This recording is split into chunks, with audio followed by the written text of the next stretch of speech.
Hi, welcome to the Sir Charles Gairdner Hospital Emergency Department, or ED.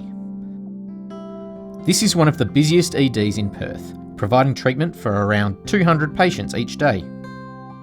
As you can see, the ED is a very busy place. Our staff care for people who present with an incredible mix of injuries and illnesses, ranging from minor to life-threatening. So I'm sure the question on everybody's mind is, why am I waiting? That's a great question. The first step to answering this is to consider how the ED works.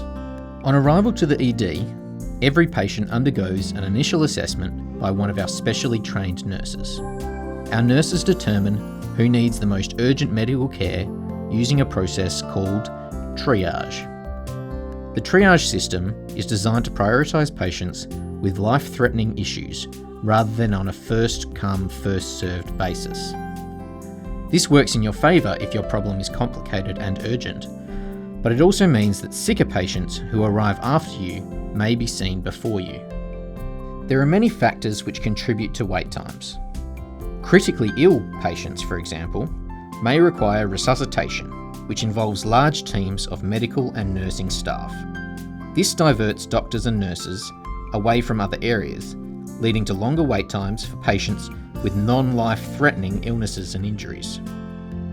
It's important to remember that critically unwell patients can also arrive by ambulance, helicopter, and from other wards in the hospital. These patients are generally triaged in a separate part of the ED, meaning that the department could be far busier than it looks in the waiting room. The ED is a gateway to a much larger network of people and services that make up Sir Charles Gairdner Hospital. We certainly understand that long wait times can be frustrating, but please consider our need to care for critically ill patients first. You just never know when you or your loved ones may also require the same level of care. It is very important that staff, patients and relatives feel safe in the ED at all times. We have zero tolerance towards violence.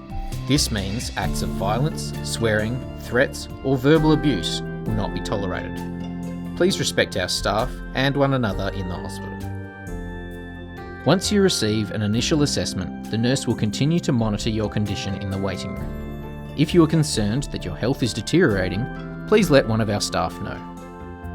Triage nursing and medical staff often use computers to update patient information and access results. Please inform the triage nurse if you have any allergies, if you are pregnant or breastfeeding, or if you have recently been overseas. You may also be advised not to eat or drink anything because you may need an operation or test which requires you to have an empty stomach. To avoid delays, please ensure you follow the instructions provided to you. It's important that we have your personal and contact details correct, as well as your family doctors. This will allow us to pass on test results as required. If you haven't done so already, please make sure the clerk at the triage window has this information. If you decide to leave before being treated, please make sure you discuss this with the triage nurse before you leave. If you have any concerns or questions about your treatment, please ask one of our nurses at triage. I hope this makes your wait in the ED a little easier. Thanks for your patience.